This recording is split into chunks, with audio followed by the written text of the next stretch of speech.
Two brave voices on a glowing screen, sharing hope where the world's unseen. Echoes, laughter lights the day. Lucy's wisdom guides the way. With every word they break the chains, turning struggles into gains. Echo and Lucy, lifting hearts so high. Through the storm, they're the clear blue sky. On their YouTube chat, the healing's real. Every soul they touch begins to heal. Echo and Lucy, shining true, helping the world, helping you. Stories told, the tears unwind. They listen close, they're gentle, kind. Every comment feels like home. No one ever stands alone. Dreams get mended, fears release. Through their voices, pain finds peace. Echo and Lucy, lifting hearts so high. Through the storm, they're the clear blue sky. On their YouTube chat, the healing's real. Every soul they touch begins to heal. Echo and Lucy, shining true, helping the world, helping you. When the night feels heavy and the world feels cold, their words are fire, their stories gold. They remind us all we can stand again, with kindness, courage, and a loving friend. Echo and Lucy, lifting hearts so high. Through the storm, they're the clear blue sky. On their YouTube chat, the healing's real. Every soul they touch begins to heal. Echo and Lucy, shining true, helping the world, helping you. Helping you, helping me too. Echo and Lucy, the light comes through.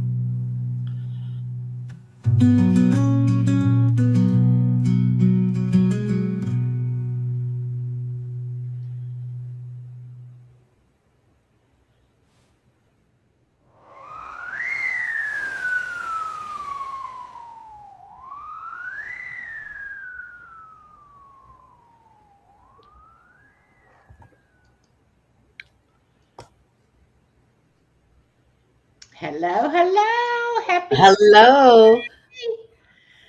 Look at our beautiful body illusion today. It's International Wear a Tiara Day, so I had to make one.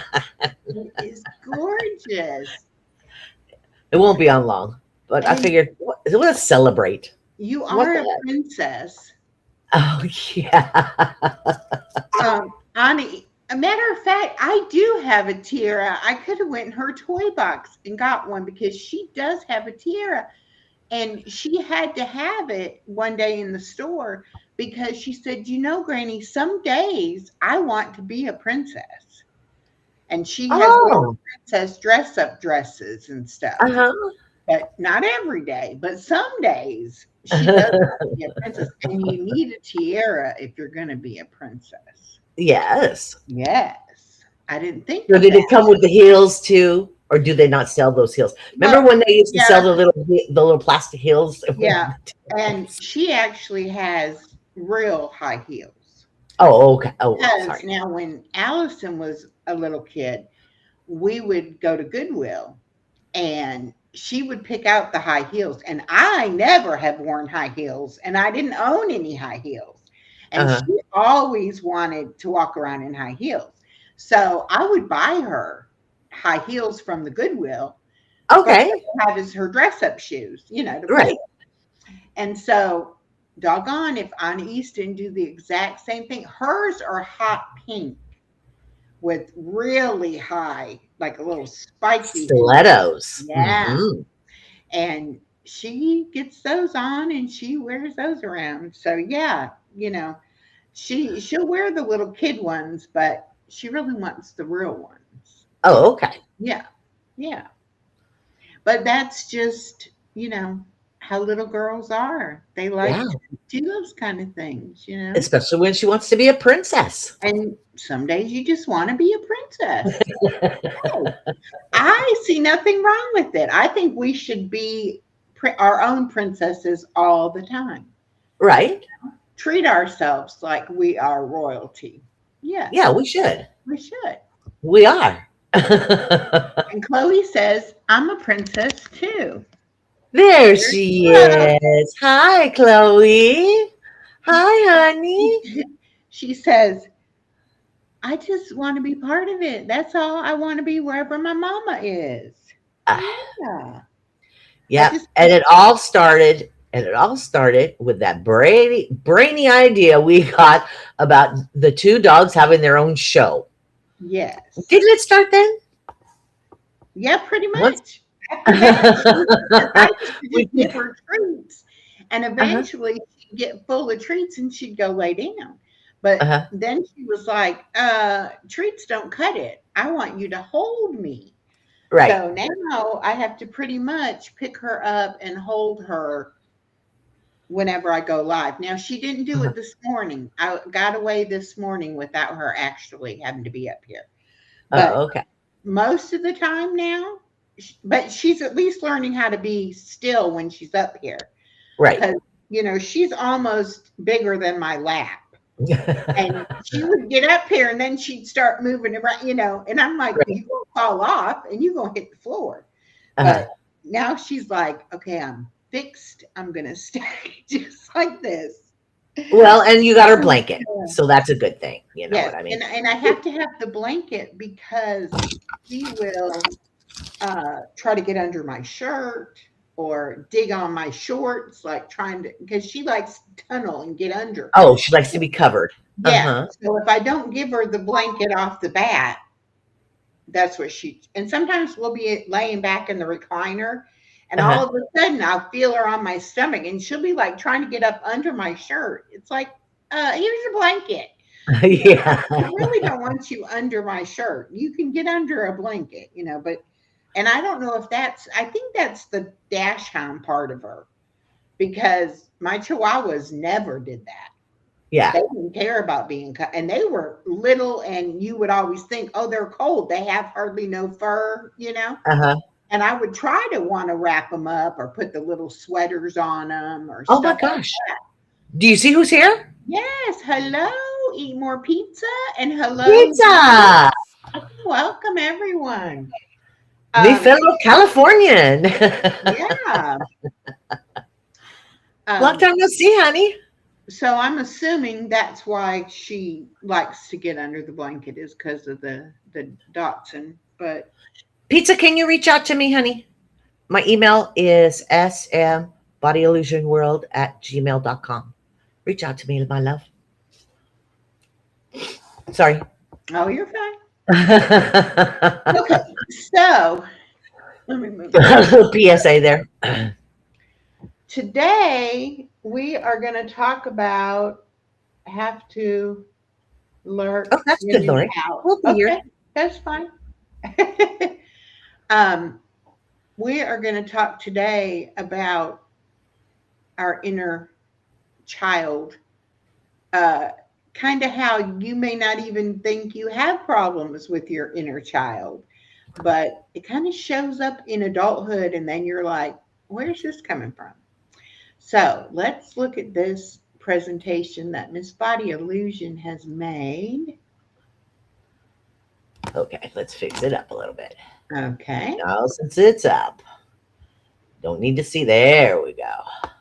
Yeah, I like. And how do we heal? Yes.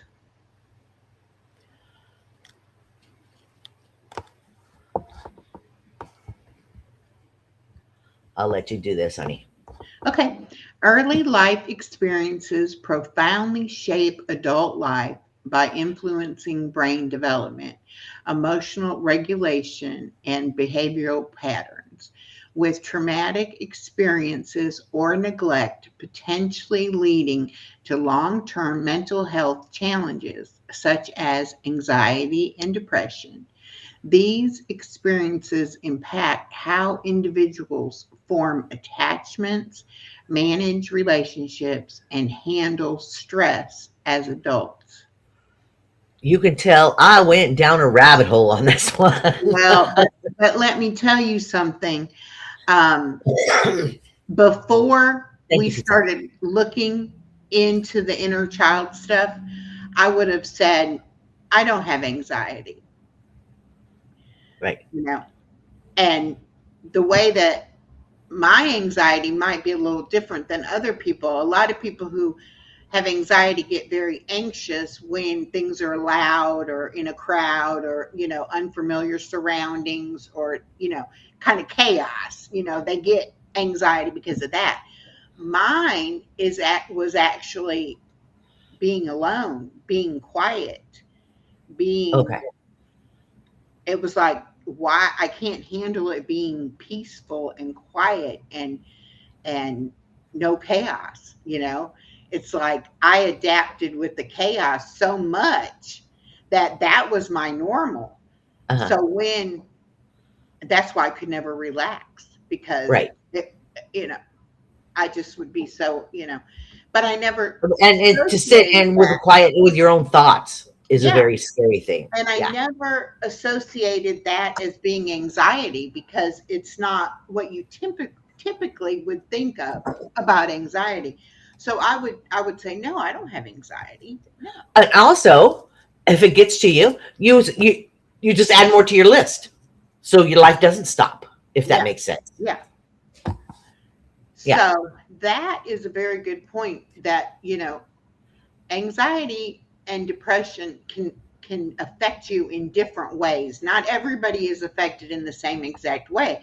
So sometimes you might have symptoms that actually are anxiety or depression, but it doesn't fit the typical mold. So you're like, oh no, that's not me. Then Yeah. as far as the talking about the attachments and how to manage relationships, that I definitely felt, because you want everybody to give you what you didn't get, Yeah. So it's like very easy. I got attached to people very easily. And Well, you want them to. Some people, they like it to fill that void, so they use somebody else to fill that void. But that never yeah, gets filled, because no, you end up with like they say, you pick a man just like your dad. Well, if your dad wasn't a good guy, you know what I mean? right. Hi, So Terry. pizza, And yes. I moved a lot as a child, which caused me not to have long lasting bonds with others. I've learned the last few years. Yeah, and it does. It does. And pizza, I'm not going to throw you under the bus, but you're not 20. You didn't learn that when you were 20. You have to, yeah, you have to learn it well, and when one you're of ready the to learn it things with or the see it. beauty of the internet, I've been able to reconnect with some people that I went to school with, elementary school with, Uh huh. and to hear their perspective of who I was then Right. and who I felt I was is so weird, like, because I didn't have anything to base it on other than, my own thoughts and memories. Right. And when I hear other people say things, I'm like, really? Really? Learn it my And I 50 days. almost feel like they don't know me at all. It's like that little girl that went to elementary school, I don't think anybody knows her anymore. It's like Well, she was did definitely you know her? Is that what you were trying to perceive to everyone, even though you were something else inside? yeah, yeah, That could be as well. yeah. It's really enlightening, to especially to be able to connect with people that you knew in elementary school. And then I have my friends from church when I was a teenager, and it's like even their perspective is totally weird to me. Right. So it's interesting how we make relationships with people, and we only know the relationship from our side. Right. We don't know how they view us or how they feel about us. And I think it's easy for us to think, oh, well, if I love them, they love me too. I mean, how could Right. they not? Oh, I'm a no, good person. That's the process. I'm a good person. I'm a a good person. I pay my taxes. Yeah, no, that's just not how it goes. But again, very interesting that so many of us are walking around with things we deal with as adults, and it all started because of little things in our childhood or big things. And like Pizza said, it's not a big deal to move. It's not a big deal, but it does affect children. It does affect them. You know, I mean, like you say, they were a military brat and they put them in this, they're a military brat. That does affect them. Yes, it does. It does affect them, you know? I mean, we act like we just spit that right out, but it does. Yeah, Pizza says he learned it in his 50s. Yeah. We don't see it right away. You know, And we have to get to a place in ourselves that we feel comfortable to look. And Echo, I probably could co-sign well, on that one. it's like when I was raising my daughter, I was so busy with work and my mom and my husband and just life in general that I remember some things that she, like affected her and was like, well, is that normal or not, kind of Right. thing. But now watching Anais grow up, not having so many other things to worry about, I see things in her that a little bit of being anxious about the unknown or getting a little upset when things don't go how she thought they were going to go, things like that if you can change the way they think about it when they're her age, Right. it's going to benefit them as adults. But like with me, I was always told it's not a big deal. Don't worry about, why are you worrying about something that probably will never happen? Well, but it could happen. Right. So I went the opposite way of when she wanted me not to worry about stuff. I worried about everything, Right. you know. So it's like I tell Anais, she just finished pre-K. She's going to kindergarten. She wants to stay in pre-K with the teachers she knows, the Right. classroom she's familiar with, and the kids that she knows. But I told her, remember when you first started pre-K, you didn't know any of those things.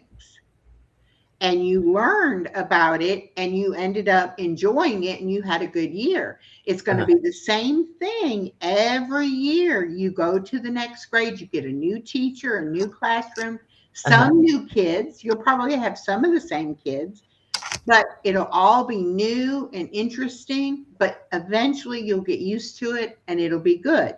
And then Right. at the end of that year, you won't want to go to the next grade. And instead of saying what I was always, suck it up. It's not a big deal. So what? You're going to get a new teacher. Big deal. Right. No, to a little kid, that can be a really Yeah. massively big deal. You Well, know, like Pizza says, 13 addresses by the time I was 13. yeah, And he wasn't even a military brat. yeah. So, yeah. Well, We moved every year. We moved every that year. My mother also and I. make you be kind of insecure and not sure? Like, is anything permanent? Is Yeah. every situation going to be temporary? And it's like, do I even put down roots? Do I even try to make relationships? Because I'm probably going to leave within the next year. I Yeah. know somebody who moved like 6 times within their first couple years of grade school. Uh-huh. And I mean, different states, and they weren't military either. But Yeah. That's the yeah, classic line. What's the worst that can happen? yeah. Everything. Hmm. Anything.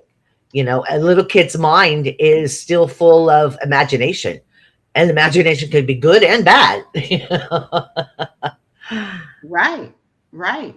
And it's okay to think things are going to be the worst. And Anais is afraid of this, and I was told, don't be afraid of the dark. There's nothing in the dark. Well, you have to know that to be able to not be afraid of it. So Yeah. you show them with the light on, with the light off. There's nothing there that isn't there when the light is off or whatever.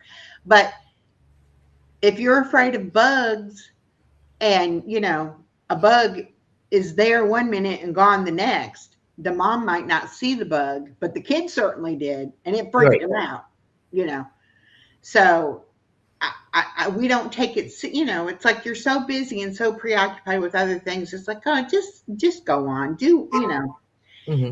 and that's really not going to help the kid, you know, when they do have to be out there in the world by themselves. And that's another thing. I did not feel prepared to be in the world as an adult. Okay.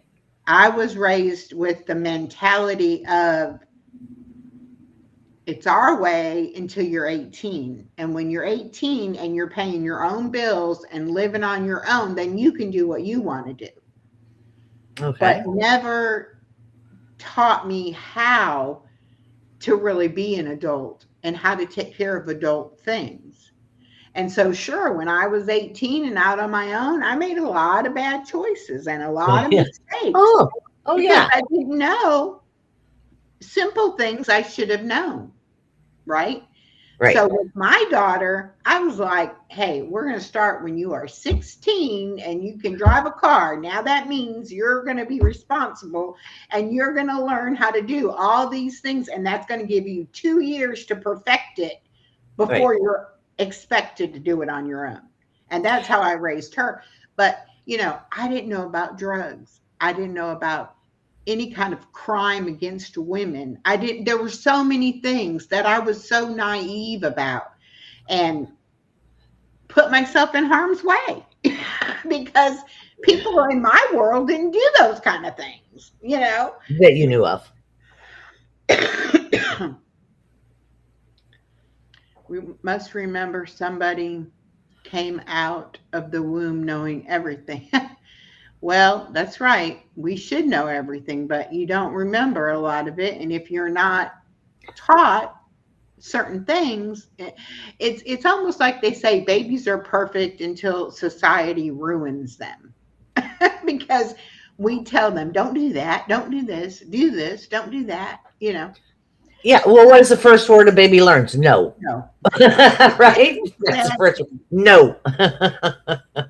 Childhood affects adulthood because early experiences shape brain development, emotional regulation, and belief systems, creating a foundation for how individuals perceive safety and relationships. Adverse experiences, trauma, neglect can create chronic stress, causing adults to struggle with emotional regulation, trust, and mental health issues like anxiety and depression. Well, exactly. If you don't know what being safe feels like, Yeah. and to me, you know, safety also, like what Pizza was saying about moving a lot, you Allergic to know, talk. that would have been unsafe. I would have felt unsafe. I would have felt unsure of my surroundings, and that would have caused me issues, you know. Right. I luckily grew up in the same house, went to the same elementary school, you know, the same people on my block, that kind of thing. A very sheltered existence. Hi, Chef Hit Dice. He's going to be cooking tonight. I think 9 o'clock Oh, Eastern nice. time. Yeah, but like I said, I've moved a lot, but not like pizza. I Yeah, mean, I was still in the same city, so there was only like two high schools and like uh, three middle schools. So basically, even though I would move and I would move to another school, it still, you know, there was people I knew. I was still in my hometown, and my grandparents always lived in the same city. So that was my grounding, if that yeah, makes sense. So no matter what we did, that was my grounding. So that was that was the safe place, you know, right. if that makes sense. So unlike pizza, where you just pick up and move, you know, I at least had that form, you know, in my favor. Miss And Edna's here too. hi, Miss Edna, where it talks about the chronic stress and the emotional regulation. Hmm. Emotions weren't really allowed. It wasn't, you weren't supposed to get upset about things, and you weren't supposed to be overly joyful about things. And Oh, really? so a lot of the emotions that we go through, you can go through 10 different emotions in one day. Hmm. Hi, Stephanie. Welcome in, hun. Did you You get know, it straightened up, Stephanie? Honey, well, I'm telling on you. um, you can go through a lot of different emotions in one situation or in one day's time, And I used to always get told, um, you're not very nice. In other words, be nice. Don't Right, disagree with somebody else, or don't make right, waves, or don't, it's not about you, and, things like that. And to me, that's one way that you get deregulated, because right, you don't trust your own emotion. You don't know right. if that's, am I being overly sensitive? Am I overreacting? Well, and you want to keep peace. You want to Yeah. keep peace. You want to keep everybody happy, peace. So you learn to adapt to what it is, even though Mhm. it may not be the most positive, right? Right.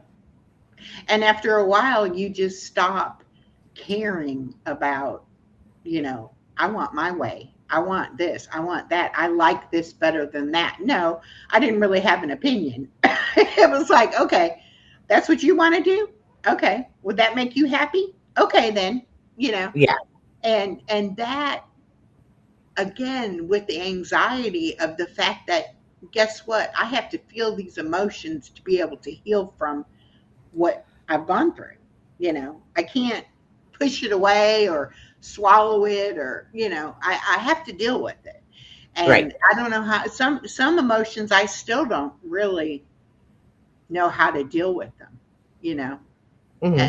And I feel like I could go into a rage very easily because I was never allowed to even, raise my voice if I was Right. upset or angry. Okay. You That know, makes you know what sense. I'm saying?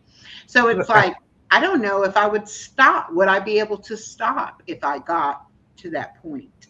Right. You know, and that scares me to death because it's being out of control, Right. you know. So yeah, I totally get that. I get that part of it.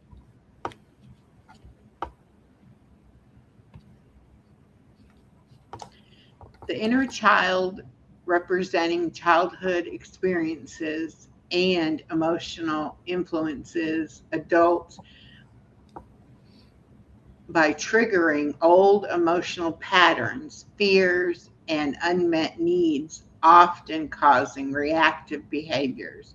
A wounded inner child can lead to adult relationship struggles, fear of abandonment, neglect, self sabotage, perfectionism, people pleasing, and That unhealed, deep seated shame or anxiety.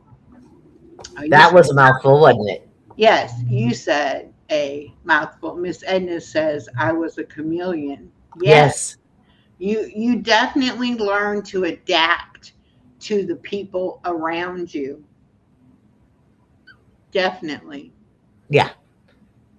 Because that's well, and it turns out that all I can do is speak for myself. That um, if I could be that chameleon for that person, then that person was happy. So I was good. Hmm. Even though it wasn't making me happy, that person was happy. So I was doing good. So I was doing the right thing, even though it wasn't the right thing for me, if that makes sense. If Well, that, and that's probably been one of my biggest struggles with the healing process is now I can do what I want. And I didn't know what it was I wanted or what I right. liked or, what would interest me. Because Yeah, for that was my safe so haven. many years, I took the easy way of, let's not make waves. Let's just get along to go along. Right. kind of attitude. And when I finally put my foot down and said, no, no, I deserve to be the one that decides for me, not Uh-huh. for anybody else, but for me, what I would like or I would want. And it's funny when you have never really made those kind of decisions and then you start letting yourself think about it, you'll be Uh-huh. amazed at the things that you actually find interesting, that you actually like, that you had convinced yourself you didn't, Right. because they didn't fit into whatever relationship you were trying to satisfy. To please. Yeah, That please the other person. And that was my also, safe haven. Yeah, being a the chameleon. Yes. boundaries. Blending in and just making everybody happy. And yeah. Yeah. And so when Uh-huh. I started putting boundaries down, saying I come, I get a say, I Right. get a choice here. That's when other people were like, "Oh, we don't like that. We liked it when you were agreeable and you were quiet, and and it's like, but that wasn't me, and I wasn't happy being like that, you know." Uh-huh. But now that I'm a little bit on the other side of it, now people will say, "Oh, I can see now how happy you are now and you weren't Uh-huh. then," or Right. things like that. And it's like, yeah, because I'm not that person anymore, Right. you know. I kept to myself, still do in certain aspects. Build that wall of protection. Yeah, you do. Yeah, you do. And you need it. Even it doesn't matter how open you are, you still need the wall of protection. You just have to know where it is now, you know, because And I and there's think no reason to rush to take it down, you I know. had to make the Make decision yourself that safe. I was going to be okay alone.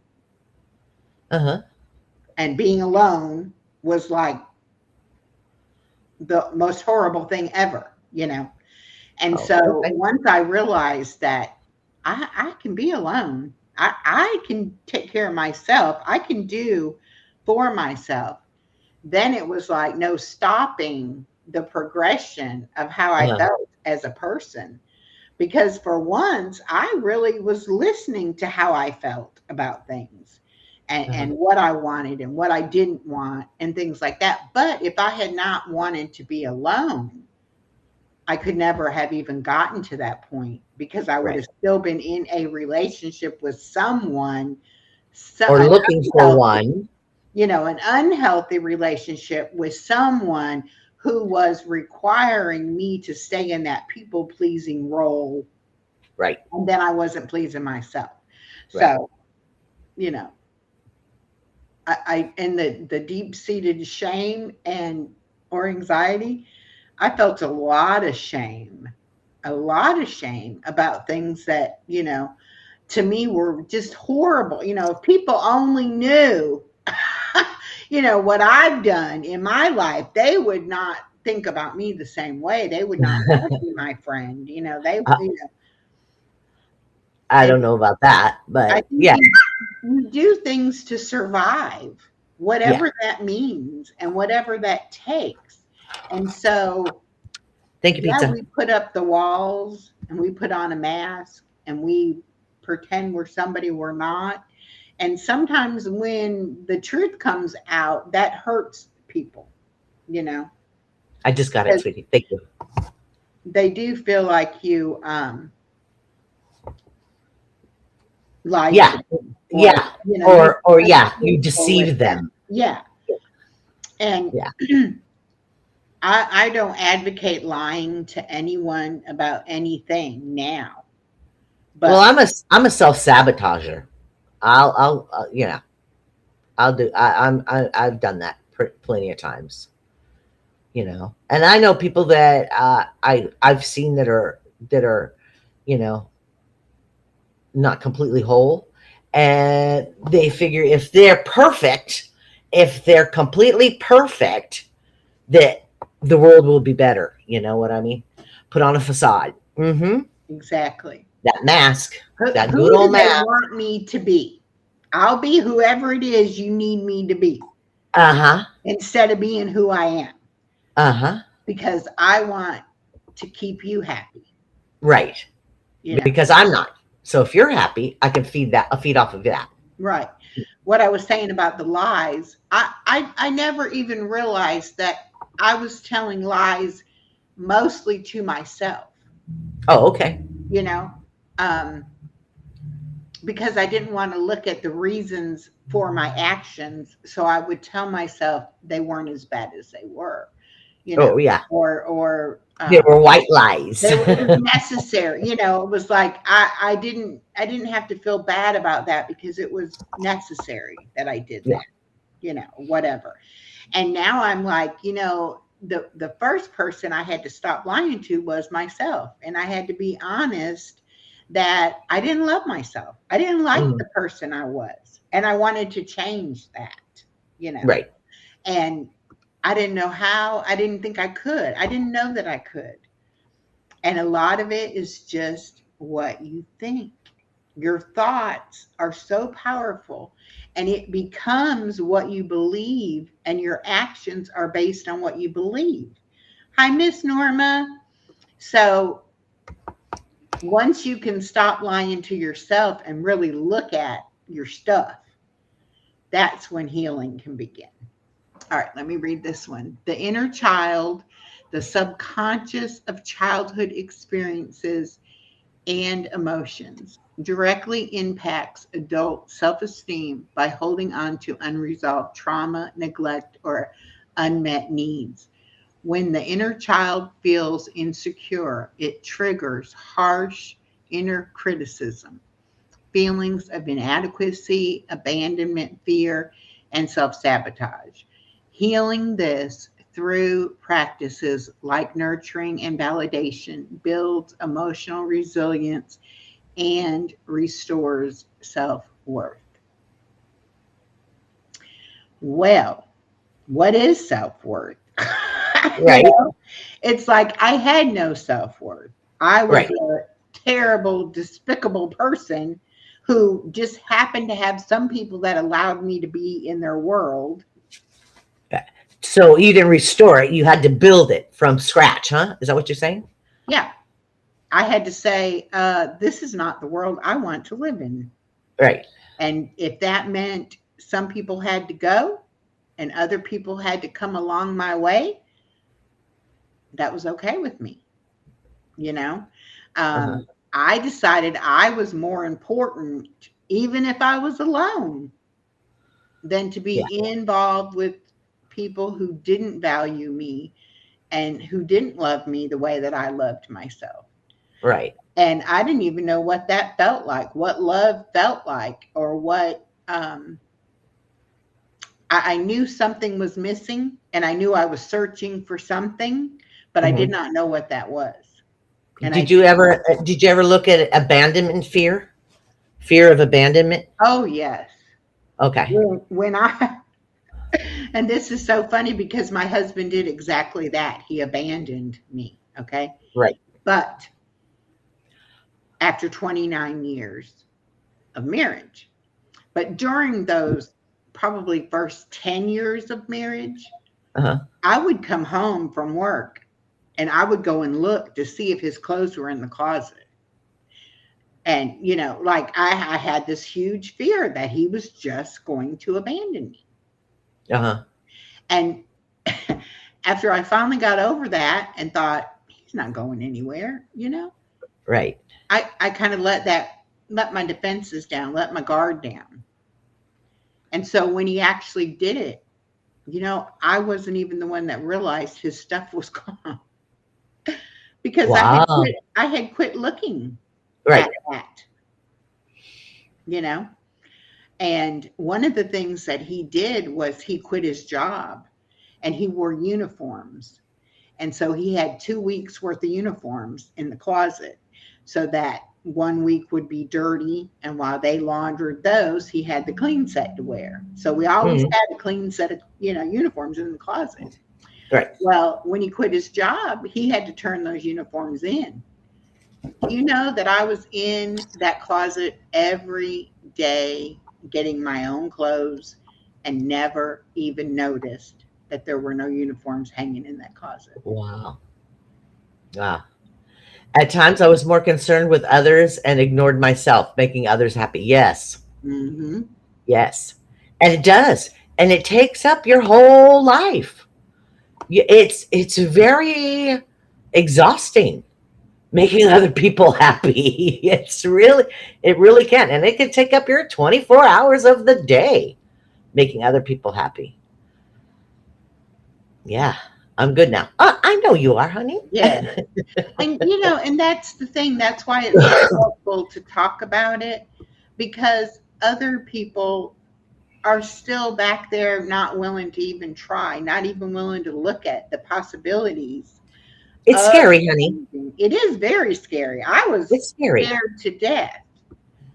Um, and sometimes I'm still scared because Yeah, I'm like, what have I done now? It's like yeah. I've given up people pleasing. And sometimes when I can like almost tell, oh, I could fall back into that so easily. It's like this person really wants me to do something, and I Right. am really trying hard to stick to my boundary and say no, but I could very easily say okay and let my guard down. Yeah. Or do that just this once. Yeah, mm-mm, Now that boundary moves. yeah. Just this once. Now that boundary moves. Right. My therapy, including writing. Well, that's Pizza writes songs. Anybody that doesn't know that, Pizza writes songs. So I can see him being a writer and then putting it in with lyrics. I can totally see that. So do you journal or do you just write? Is that your therapy? Because everybody's therapy is different. Me, I'm not a writer. I want to talk about it.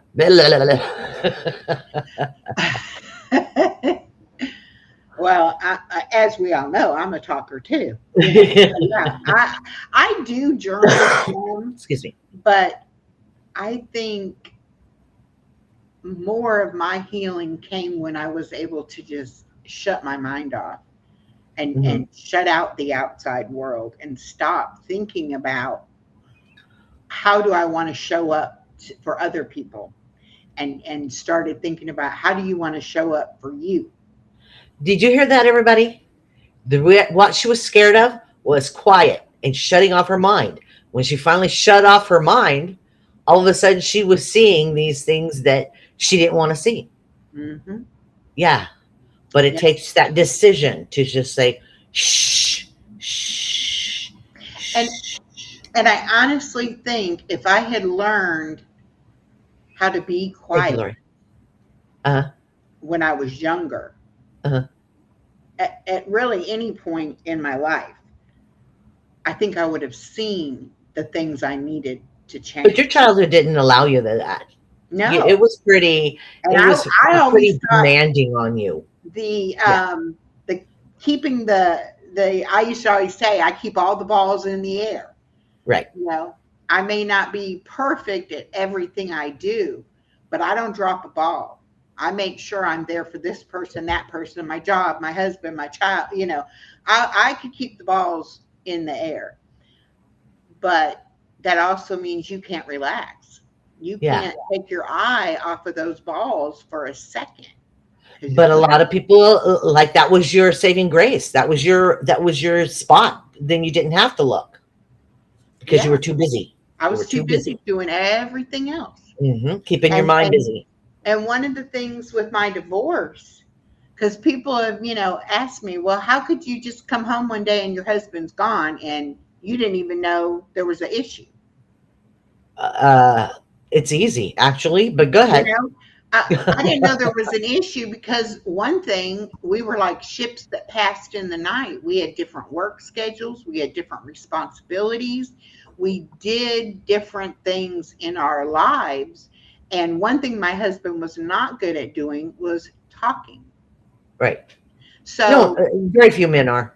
he never expressed to me, oh, Sorry, there's man. a problem, you know. Yeah, So men I out there. I was like, okay, I'm totally blindsided. I don't know anything.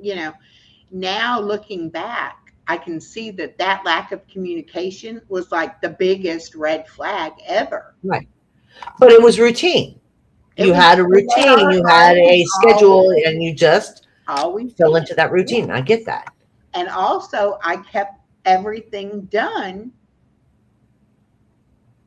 to the to what I thought was expected of me, what I thought the other person wanted me to do.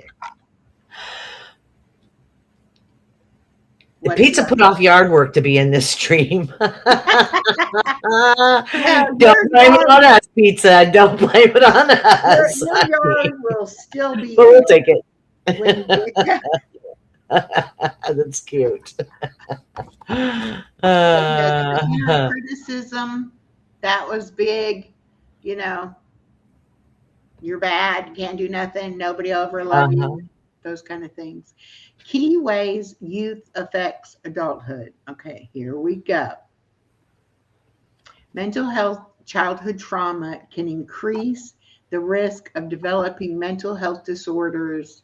Example, PTSD, depression, anxiety, by threefold. Oh, wonderful.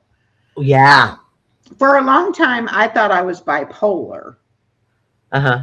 because I really only had two speeds. I was either let's go, let's get it done, or I can't get out of the bed. Right. So to me, that seemed very much like being bipolar. Right. But I am not bipolar. Right. High strung, probably. Bipolar, no. But like I said, I didn't even realize I had anxiety. Yeah. All those years, I was so anxious, and I did not see that. Right. Yeah, But threefold, three times. yeah, It can affect you. Yeah. So I mean, like Pizza was saying, I didn't look at it. I didn't look at it. Nobody looks at it. yeah. Miss Edna was saying, I didn't look at it. We don't look at it until our kids get grown and we're gonna got this empty nest thinking like, now what do we do? Well, I guess only person left is me. So yeah. Well, and like they say, everywhere you go, there you are. Yeah. So it's like if you don't like you, you can't get away from you. So, And I've done that too. I've moved thinking, okay, I'm going to get a fresh start. And I went there, and you know what? Who went with me? Me. yeah. So it didn't matter. It didn't matter. Yeah. Attachment styles, early relationships with caregivers can lead to secure or insecure attachment styles affecting adult romantic relationships. Yeah. Like I said in the beginning, I didn't even know what love was. I didn't know that there are like 5 different kinds of love.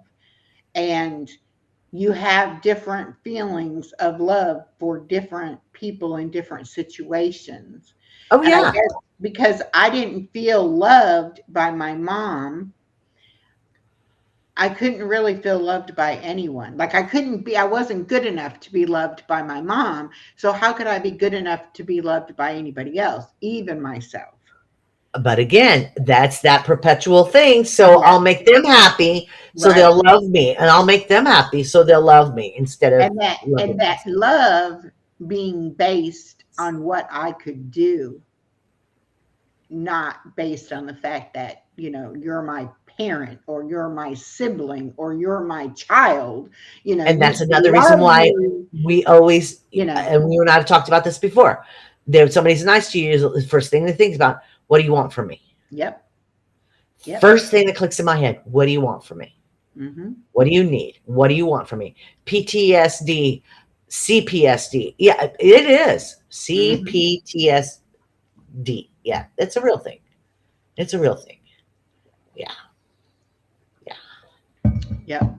One day, Lori, you and I will talk about history. And the one thing is when you're a child, you don't have the skills that you need to be able to really create lasting relationships. You're taking everything for face value too. This is the way it is. This is life. Right. So And you're sucking in on that. You're a sponge. Is whatever how you're treated in the relationship. Your first relationship is between your parents, And if you have siblings, with your siblings, and then And then, like I said, caregivers. You may have a babysitter. yeah. How your babysitter treats you. It's So it comes from everywhere. we don't know as children that we're being mistreated or that we're No, not being loved. And a lot of it you don't even realize until you are an adult and you're like, gee, I keep showing up with the same guy. No matter what I tell myself and who I think I'm attracted to, I keep getting the same needy, narcissistic person, And who was that? That was my mom, and I wanted my mom to love me. And so I picked people just like her that were not able to love me. right. And somehow that felt normal. That felt how it was supposed to be. Right. Yeah, because that's what you understood. Yeah. That's what you understood. And Yeah. I also understood that, love was conditional. It Oh, of depended on course. what I could do for someone else, For not some, just the fact that I existed was enough, you know? Echo agree. We don't know that we're missing the nurturing or emotional regulation teaching we should have as a kid. Exactly. We don't yeah, know. we And don't know it. Pizza says we typically have two chances at a child parent relationship. I knew that I wasn't going to screw up when I was the parent. Good Exactly. for you. And that's the main thing. Like, I never prepared to have a marriage. I didn't prepare to have a career. The only thing I was preparing for in my head is I'm going to be somebody's mom and I'm going to love them like there's no tomorrow. Yeah. That was what I was going to do with my life. And there you are. You can do okay, at least I know not what not to do, Hmm. and if you can look at that, so you break that cycle. Yeah. Yeah. Then we can, each generation could be a little bit stronger than us because who knows? Our parents, our family probably used the only tools they knew. You know what I mean? Right. And that's part of the healing process is cutting your parents some slack that they did they may have done the best they could with what they had, With with what they what knew. knowledge they knew. And it's our job to not only forgive that, but to make sure we don't do that to the next generation and that Right. we try to instill in the next generation that, whatever I did as a parent that you didn't like, change it when you're the parent. Right. We can't go back and I can't reparent you now that you're an adult. However, if there's something that you didn't like about the way I raised you, then you have an opportunity to change that and Right. raise the next generation the way you see fit. And hopefully they will do the same thing. And But you got to but say, how many times do you hear? I don't know if Allison has said this to you, but I caught myself a few times when the other was little, and I would say something, and I was like, my mother used to say that to me. That was my mother's words coming right, out of my mouth, and I'm like, don't say that. Don't say that. It didn't feel good when you heard it. Don't say it to him. You know what I mean? But it comes out, and you're like, I wish I could suck it back in. And I'm thinking, okay, there's one. Don't say that one again. You know what I mean? If that makes yeah. sense. Well, now what I hear out of Allison's mouth, especially now that she's a mom herself, are things that she didn't like when I was the mom and she was the kid, Uh-huh. but yet now knows certain things were necessary for her to become the person she is. And therefore, she has to also enforce that with her child. And so, Well, maybe come at it in a different direction then. If she yeah, didn't like it, maybe yeah. come at it in a different direction to get to But the I'll point. hear her say things and I'll be like, but see, when you were a kid, this is what you did, and this is what you didn't like when I did what I did. And now it's the same situation. You don't want your child to be acting up like that. You have got to discipline that child. You Yeah. can't not discipline a child and then be like embarrassed because they act up. Yeah. You know? Well, mine was always because I said so. Well, why? Yeah. Because I said so. And I went, I can't. I said only one time. And I went, that just drove me nuts when she would say that. And I'm thinking, okay, let me clarify that. So I would put a little on the end of it so it would make more sense why I say so, why I said, you know, because it would just come right out because I said so, and I'm like, don't do that. Don't do that. But that's just one little thing, it happens where your folks' words come out of your mouth. Hmm. All right. Terry says, I'm sorry. That's the lamest excuse I've ever heard. I've seen some parents try hard. I've seen other parents not care 1 ounce. You can't let a person slide when they did not put in any effort. I will give a person grace. We need more, or me too, sincere effort.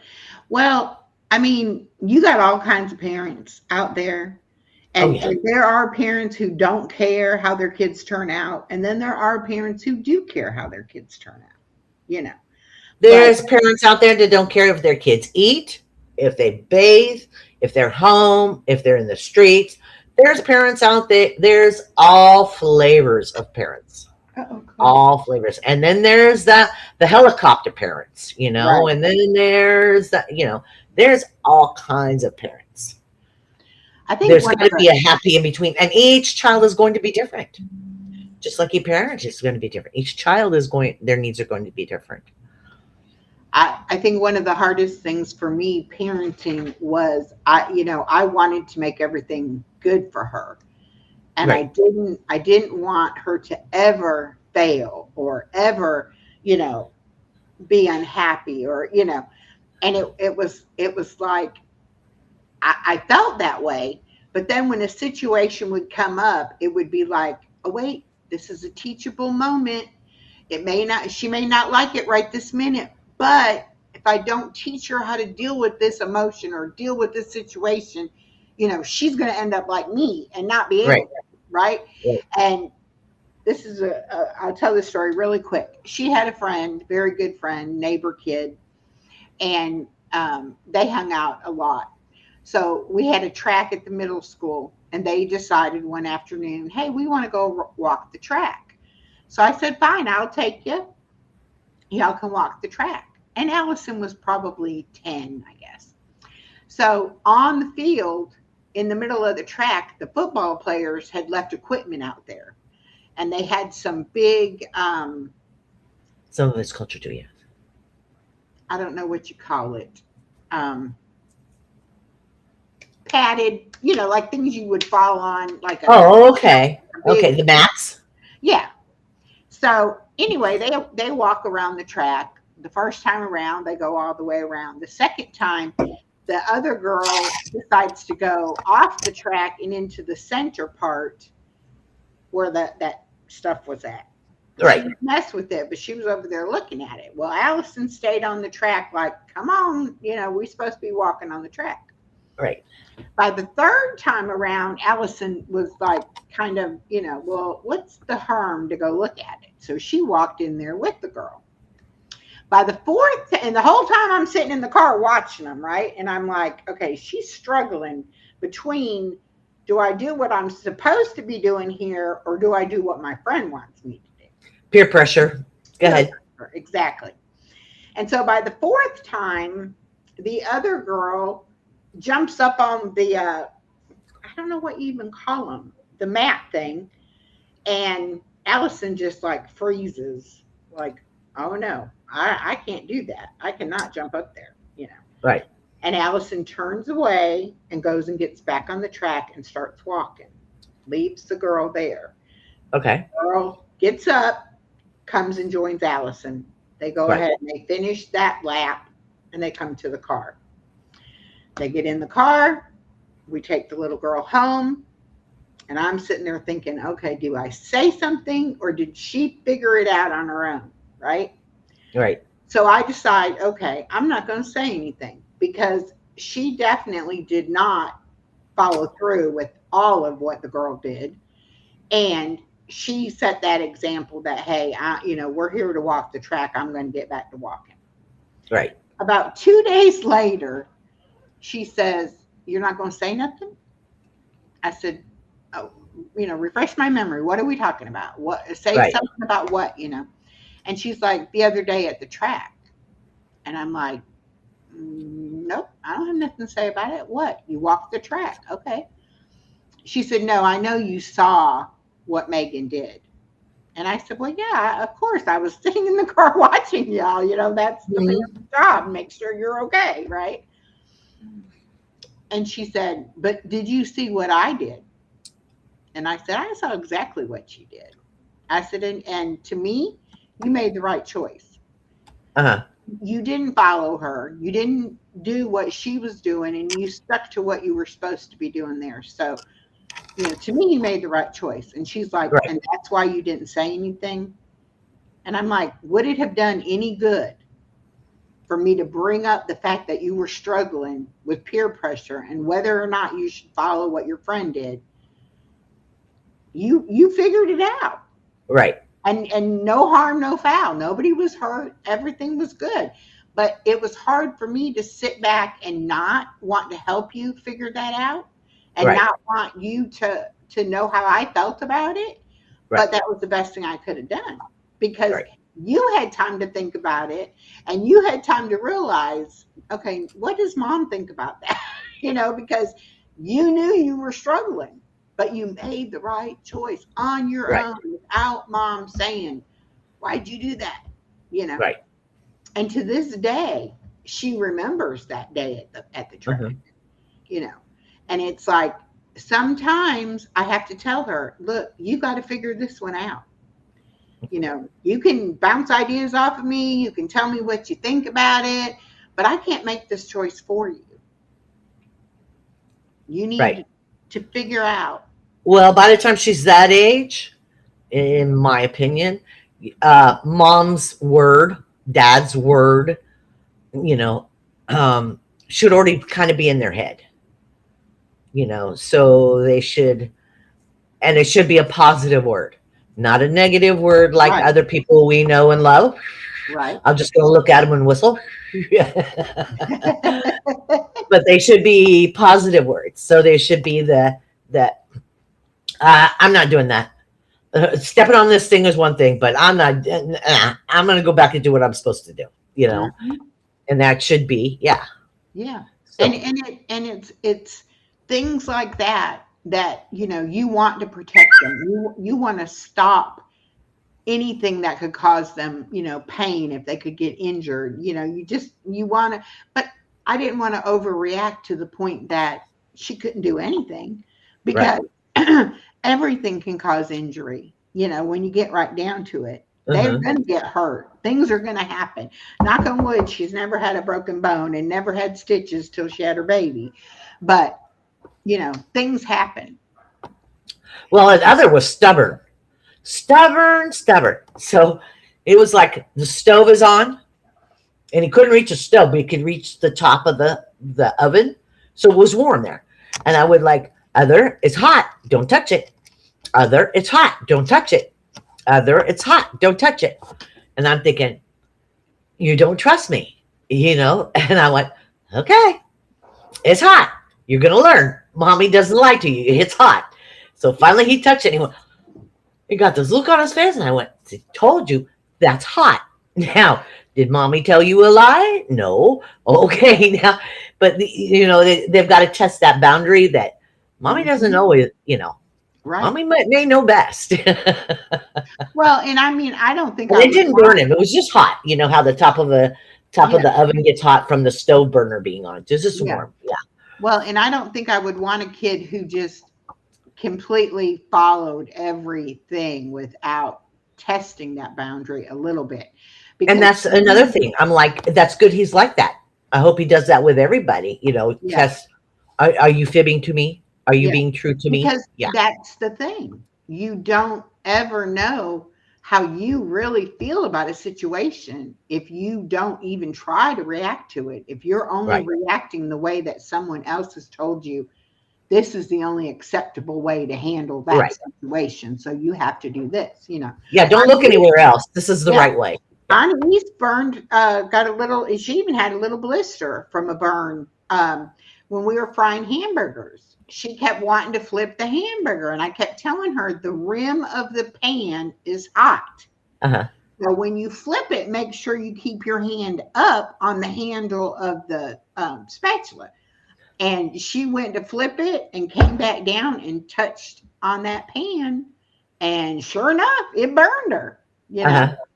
And I was like, I told you it was hot. And she said, but I didn't know it was that hot. And I'm like, hot, you know, there's different degrees of hot. But when I say it's hot enough to burn you, then believe me, it's hot. Now you know. Now you know how hot that is. And it's like, you know, do you stop letting them try to learn things in the kitchen because they get a little burn on them? No. Do Yeah. they learn from that? And Yeah. maybe they're more careful the next time. And now when she helps me, she'll be telling me everything that could be hot now. Be careful. All this could be getting hot, you know. And it's like, And that's good. you have That's to learn good. those kind of things. But now with Allison, I couldn't even let her help me in the kitchen. No. Yeah, you could get hurt. And I'm so much more relaxed with Anais. It's like, okay. Oh, We'll try it. Father loved to cook. You know. From the time he could walk, he was in the kitchen wanting to cook. Mm-hmm. You know, so I would sit him on the counter and put his feet into the sink, and then I would give him the potato peeler, and he would peel the carrots, you know, and stuff like that. So it would fling, and it would fling into the sink, you know. Yeah, that's I mean, but yeah, because he wanted to do something, and I'm like, okay, well, you can't cook, but you can do silly stuff, you know. Well, and Allison will say all the time, you weren't this much fun when I was a kid. You didn't let me do the things you let her do. And it's like, different person, different situation. And you're a different person. Yeah, that's what I'm saying. I'm a different person now than I was then. And my brain works differently now because now I'm not against her trying to do it, you know. Yeah. But yeah, and you know, and I told her, I said, but that's the joy of being the grandparent. The parent, you have to be responsible for that child. Yeah. The grandparent, you have fun with them and then you send them home. Right. Mommy You feed them chocolate and you send them home. Yeah. You know, that's the beauty of it. And also you're not as stressed out and as busy. And so, you know, you're able to enjoy things better. Right. You have the time to do it. Okay. So physical health, huh? Early life trauma may lead to a higher risk of physical health problems in adulthood, including compromised immune function and cardiovascular issues. I think I learned really early on. My mom was what I now know as a hypochondriac. Hey, Carrie from Care Bears World, welcome in. But I learned that she didn't give you sympathy when you were sick, you know. Yeah. And so a lot of kids, you know, fake, I got a tummy ache, I got a headache, I want to stay home from school. Oh, no, my mom didn't play those games. So I kind of would ignore anything that was wrong with me. Not a big deal. Nothing's a big deal. Well, I've even had people tell me that did a lot of research on this. They said even early life traumas can even give you, like they said, cardiovascular. Okay, so that's your heart and all that stuff. Immune system. Okay. You can have kidney problems. You can have brain functioning problems. You can have, I mean, it's amazing what your inner child and your youth trauma can affect. And it keeps affecting till we, you know, we finally start looking at it. And I was so in denial. What time is your big, huh? You were so in denial? I was so in denial that there was anything wrong with me physically that when I was diagnosed with the diabetes, I didn't do what I was supposed to or take care of myself like I should have because they don't know. I don't have that, Right. And now when I look back at it, I wouldn't have been a hypochondriac because I really did have something wrong with me. But because I didn't want to be like my mom Right. and just run to the doctor for any little thing, I went so far the opposite way to Yeah. where, yeah, okay, I'm not going to do what they tell me because it's not true anyway. Right. You know, There's nothing wrong with me. yeah, nothing wrong with me. I'm perfectly, Besides, I don't have time to have something wrong with me. yeah. That is one thing I will say about Walmart. I had one, two, Hi, Teresa. 3 surgeries while I worked for Walmart. Uh-huh. So Walmart is good. Get short-term and long-term disability wherever Mhm. you can, wherever it's available. And most jobs will hold your position or at least give you a comparable position when you come back. Well, So that's the law in California. I benefited from that. Yeah, All right. that's the law in California. Personality and behavior. Negative experiences can cause difficulties in emotional control, creating issues with anger or self-regulation. Exactly. Yeah. And I have met so many people that will fly off. Whew, and thinking that wasn't really anything. And I'm thinking, no, I'm not in their head. I'm not in their head. So, Yeah, well, but that's the you're, thing with triggers. uh-huh, We don't know what triggers someone else. uh-huh, And it may be the most benign statement ever. And it will to us. to us. Uh-huh. And the way that they hear it and they understand it, it just, Hmm. and that's the thing. I had to learn that too. What are my triggers? What are things that people say and do to me that I can't just let go? Right. I was in a situation a few days ago where someone did the kind of, oh, I'm just joking. They say something that's a little bit insulting, but then they add, oh, but I'm just joking. Yeah. Or a JK at the end of it. JK. Yeah. And the old Echo would have called them out on it. And I would have been like, what makes you think that you can do whatever, whether you meant it or you didn't mean it? I took it that you meant it. Right. And I was like, oh, Echo, that makes you feel like they're disrespecting you or Right. they're doing something to you. But that may just be how that person is.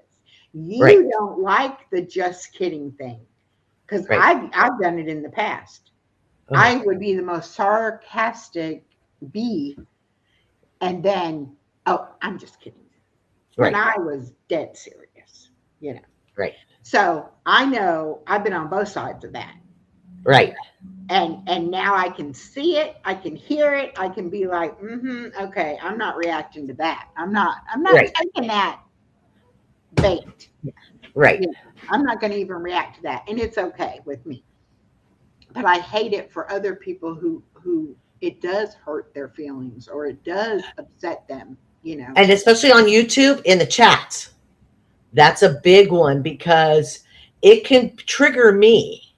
I'm just going to speak for myself. It can trigger me what I read in there because I'm taking it this way, even though you meant it this way. Mm-hmm. Because of who I am and my history, I'm going to take it this way. So even in like just benign stuff like in the chat, it can be taken and trigger. You know what I mean? If that makes sense.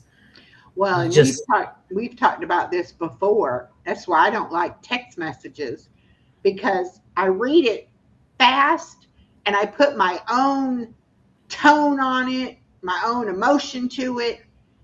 And then sometimes I've been known to go ahead and reply thinking I knew what it said.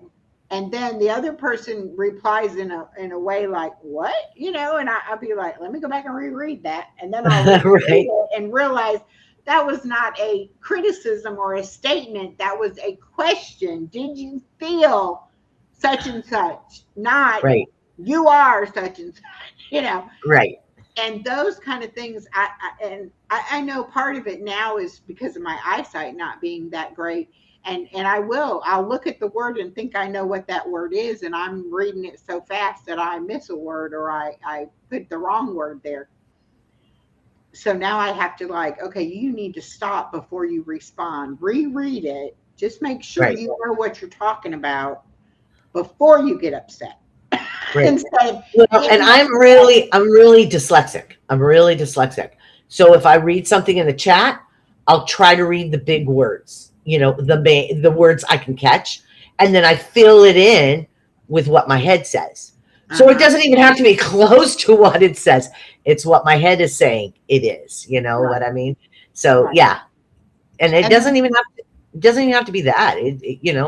There's a lot of reasons why people interpret different than how yeah. it is. You But know. we know it from, with dealing with people in the chat. It's like you can miss what was said, and then you see somebody's reply or response.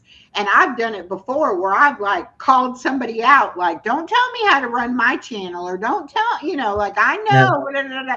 And they're like, okay, well, before you publicly humiliated me, I was trying to let you know whatever. Right. And it's like, oh, okay. you know, It's like coming in the middle of a conversation. Yes. Yes. so I do try to watch that now. I'm not as quick to say, like, respond to somebody in the chat unless I kind of know what's going on. And those of you that are Arguments you just moderators can't have had to, say. like, let me know before. No, no, no, that wasn't what they were saying. They were saying this over here, because you do see something and you react. Right. It's just part of our nature, to do that. Did you say hello to Teresa? No. Hello, Teresa. I didn't see you come in. Now, Miss Norma, what time does she go on? She go on soon? At 4. Oh, okay. Okay. 4. So we'll hurry it up, folks.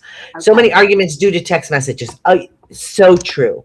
Yes. So true. I've had people shut me down behind a text message that I wrote, and I even reread it. And I'm like, there's nothing here. But the way they interpreted it, and I went, okay, let it rest. If they're really my friends, they'll reach out again. Well, and people They'll reach out again. They're not far away. And another thing is they may read it ugly today, and tomorrow they don't read it ugly. yeah. Who knows what's going on in their world at that present moment. And people who know me know if it's something they really need me to understand, don't do it in a text. Call me. Let me hear the infliction in your voice, and let me Right. get a sense of the situation, Or Well, some better people yet, that let's get on video call where I can see you and look at you, well, and there's some people that do, like I do Facebook Messenger. I do that with most everybody. But there's somebody on Facebook Messenger that I'm with, and she doesn't text at all. She does a recording and she'll send it to me. She does a recording and she'll send it to me. So I hear every inflection, everything exactly how she means it. And I'm like, that is wonderful. Yeah. That is wonderful. I hear exactly how you mean it. What I can hear the background, so I can hear what's going on in your world, so I know exactly where your head is at, the best I can. Yeah. And I think, oh, that's wonderful. Yeah, call me, don't text me. I agree. Yeah. I went through years that I couldn't answer the phone though. So I got really into texting. Answering the phone scared the pee-waddly-doo out of me. Even just thinking about it gets me upset. To this day, it really takes a lot for me to answer the phone. Yeah, it's one of those things. I just answer the phone, answer the door, Yeah. So I got really into texting. But I mean, I like the convenience of it. And sometimes, you can't do it right at the time because you're driving or you're busy or whatever it might be. which is fine. And to me, there are certain people I would rather text with than have a conversation with. And then there are other people that I'm And you like, know who you are. I'll just say, just call me. Don't be on this. Just call Well, and me. You know. I text, it'll be day, night, and especially being in this world, the YouTube world, everybody's at different time frames, time Uh-huh. schedules. So I'll text day, night, whatever. And I'm like, okay, just read it when you get up, when you go, before you go to bed, whenever it's convenient for you. And that's the Yeah. reason, another reason why I text, because I don't know. Are they awake? Are they at work? Are they asleep? Is it the middle of the night? You know what I mean? Sometimes I don't want to talk to somebody, so text me, please. Yeah. Yes, I will be emailing you, honey. All right. Financial and career choices. A Oh, we lack got of half a minute. stability or improper guidance when young can lead to career uncertainty and financial difficulties as an adult. I think we all can agree that emotional issues, our health, a lot of that comes from our childhood. But Yeah. this right here, most people don't Can you come in? realize that things that happened in their childhood definitely impacts how they think of money, how they value things. And if you like, some people become hoarders because they didn't have enough. They didn't feel like they got enough as kids, or they were told they couldn't have things. And so when they made their own money and they were able to buy things, they became hoarders. And it wasn't even about what they bought, it was about the idea of accumulating the stuff, you know. Well, and you'll notice that people, and probably very few of you know people because they have since passed, but people that lived through the Depression, like 75% of them were hoarders Hmm. just because they didn't have any food. So they're going to hang on to every scrap of everything, and even if it wasn't food, it was, I'll hang on to this because I may need money for it. But they're also the biggest penny pinchers. Because they want money. How did my grandparents put it? They could squeeze a nickel till the buffalo pooped. Now, if you know about a buffalo nickel, you'll understand that comment. Yeah, because didn't have anything, so yeah. Yeah. But that's just their trauma. They lived through nothing, so they save it all. And Yeah. So thi- oh, this thing about money, I had to learn about the idea of only having one child and spoiling them and making them be ungrateful and making them expect people to give them and buy them things. And you know, there's nothing wrong with spoiling somebody and being generous with your money, but we all have I'm to learn familiar. those kind of selfish lessons, you know. And I got a big awakening to it with my daughter, and I was so hurt that she would be ungrateful, you know, because I felt like I was working extra hard to make sure she had everything, you know. Right. And so I decided right there and then, you know, it's okay to spoil her, but she also has to know that other people have feelings too. And that Right. sometimes it's somebody else's turn. It's not always your turn. Right. And on Mother's Day, we had to teach my granddaughter that it wasn't Anaisa's day, that Mother's Day is for mothers. And Mhm. so I'm a mother and her mom's a mother. So we were getting presents, but Right. not Anais. Anais said, when is it going to be Anais's day? Well, yeah. At 4, Yeah, it's that age to learn yeah. that. Excuse And me. so, Boo is keep talking, okay. but Boo All is right. going outside. So, you know, we had to let her know, well, the next thing coming up that you might get something for is going to be your pre-K graduation. So you can look forward to that. That is something you're accomplishing. You may get a present for that, but we don't get a present every day just to get because we want a present, you know. And then we talked about, when's your birthday? Hers is the next birthday of the family. And so, you've got your graduation looking forward to, and you're also then your birthday. You'll get something Right. for your birthday. And it was, after she had her little mini meltdown about when is it on, then she was perfectly fine with it. But we could have very easily bought her something that day and not address the fact that she's not a mother. Right. So I was proud of my daughter for not caving in and being like, well, I want to have a nice day, so I don't want to listen to her whine about it. And my daughter's solution was beautiful. Anais, if you don't want to go along on Granny and Mommy's day, you can stay home with Daddy if you like. And she was like, no, I want to go with you and Granny. Well, then you have to realize it's not Anais Day, it's Granny and Mommy Day. Well, I have another opinion here. It's Eat More Pizza says every day is pizza day. Just saying. Just saying. Just want to throw that in there. Well, as long as you're making the money and buying the pizza, I guess it is. And I'll be right there. I'll be right there, pizza. I'll be there.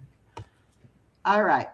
Conversely, loving and supportive childhoods provide a foundation for strong social, emotional, and academic success in adulthood. Wow. I told you I went down a rabbit hole. I always said that I loved my mom. She wasn't the mom I wished I'd had, but she was the mom I had. Uh-huh. But there were so many other people in my life that had I let them, they would have loved me and nurtured me and cared for me. So that's a thing too. If a child, is struggling and doesn't have that home life like he needs or she needs, we need to be those kind of people. Right. And stand up and encourage children and do what we can so that they know somebody cares about them. It doesn't have to be their parents or their siblings or That they're worthy. You could That they're worthy. or an uncle or cousin or whatever, because it really does make a difference in a kid's life if they feel worthy. Exactly. If they know there's something good about them, one thing, and my daughter being a teacher will tell you that their home life definitely either sets them up for success or destroys the possibility of success. So it does make a big difference in a kid's life. And I don't know about the rest of you, but I do remember when I was a kid, like one person, and it'd be like a stranger in the grocery store, one person. And I remember that one person saying something specific to me. And all of a sudden I went, oh, okay. And it doesn't even have to be a nurturer or something, just something out of the clear blue can also give a child a boost, inner strength. It can come from anywhere. Yeah. And I think that Love as and encouragement. adults, Yes. when we figure out that we might have some things from our childhood that make us who we are as adults, it can make us a little bit more understanding and compassionate towards other people that we often don't know other people's history. Just like No. I had no idea pizza had moved so many times in his childhood. Well, shoot, honey, you didn't even know your brother and sister's history, and you were in the same house. Yes, that's very true. Yeah. That is very true and very right? eye-opening. I actually said that to my sister. How did we live in the same house, being raised by the same parents, and yet our memories and our actual experiences are so different? And each Hmm. one of us, each one of the three of us, have had that realization that it doesn't matter how you're biologically related to someone, or even if you're not biologically related to them, it can impact you in ways that you don't even understand. Yeah, totally different. Totally different. In the same house, eating the same food, same parents, same everything, and it can affect you differently. Yeah. It really can. And it's not something that we often speak about either. No. You Oh know, no. if you're Because in you a take for dysfunctional granted we all saw family, the same thing, yeah, don't you? if you're in a dysfunctional family, you probably are not going to be talking about that Mm-mm. dysfunction to your siblings, Mm. No. you Well, know. you don't want to look at it. Yeah. And you be afraid they won't agree with you. You know, like Right. they'll be like, no, you're just weird, you know, or whatever, you know. It's like, I don't have a problem. Do you have a problem? No, I'm good. You good? Okay. You know. Okay, signs of a wounded inner child. Let's see how many Echo had. Gonna get a checklist here. Okay. Chronic low self esteem, deep seated guilt, or persistent shame and emptiness. Check, check, check. Using substances, workaholism, or shopping to numb emotions. Eating, yes, yes, and yes. Yeah. Avoidance tactics. And that was, you were talking about that. I had to keep noise. You had to keep noise because if it got quiet, your anxiety would kick in. So Mm-hmm. that was your avoidance. Yeah. What is this? My siblings and I rarely talk about our childhoods. Right. Yes. Yeah. Isn't that funny? Why not? I mean, I'm an only child, so I don't have that, but I would just, I would treasure that Mm-hmm. A feeling that the world is inherently unsafe, leading to constant anxiety. because it's the norm. It's the norm. Yeah, Yeah. of You course. don't know any different. If you're raised in it, you don't know any different. Impact on adult behavior and relationships. Mm-hmm. Disproportionate childlike reactions to conflict or stress, such as feeling overwhelmed, terrified, or hurt over minor triggers. Again, you're dysregulated. You don't know how to control your emotion. You don't Right. even know what emotion is appropriate for what instance. Right. And that's just what we were talking about earlier about, reading something in the comments. You don't know it's a trigger. It triggered them. You can see it in their face. Oh my gosh, it triggered them. And you're thinking, I didn't mean it that way. I'm sorry if you took it that way, but it's, And doesn't that they're just already off and infuriate running. you? Doesn't it just infuriate you when someone says, I'm sorry if you took it that way? No, darn it, you meant it that way. Right? What? You went through the effort of typing that in and hitting send. And hitting send. Yeah, but I'm the one that's wrong because I took it wrong, Yeah. different than you Yeah. meant it, right? Yeah, Right. no, yeah. That was so big for me to be able to say that is so foolishness. Don't do that, you know. Right. Abandonment wounds manifest as fear of rejection, clinginess, or trust issues. Those with unmet needs may exhibit self sabotage, an emotional shutdown, or difficult trusting partners. Yes, yes, and yes.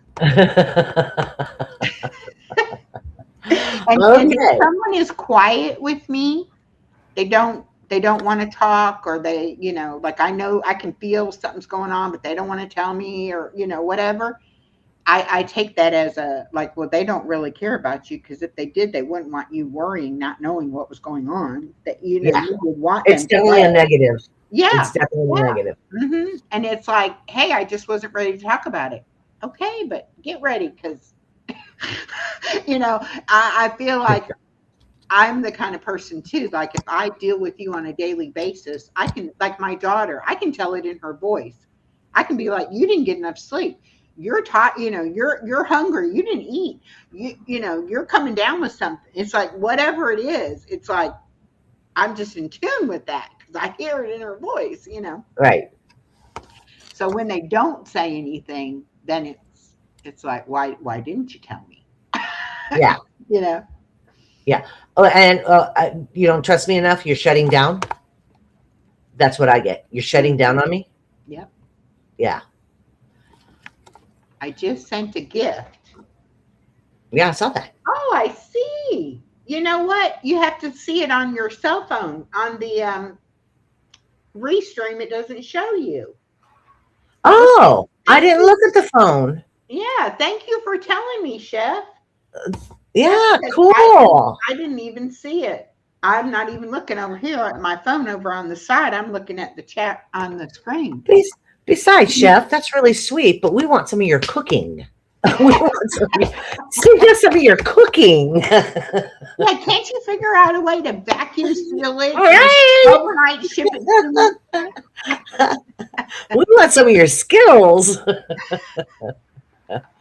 But thank you, sweetie. Anyway, self sabotage. Self-sabotage and perfectionism, a desperate need for validation, resulting in relentless perfectionism, fear of failure, or a deep feeling that something is wrong with oneself. Yeah, if I only As she could have says, check. been better, if I was a better kid, she would have loved me. If I was a better wife, he wouldn't have divorced me, or whatever. And it's like, you can beat yourself up over anything. That's Uh-huh. why I said your thoughts control what you believe, and that what you believe is what you act upon. So yeah, you Right. gotta watch those thoughts.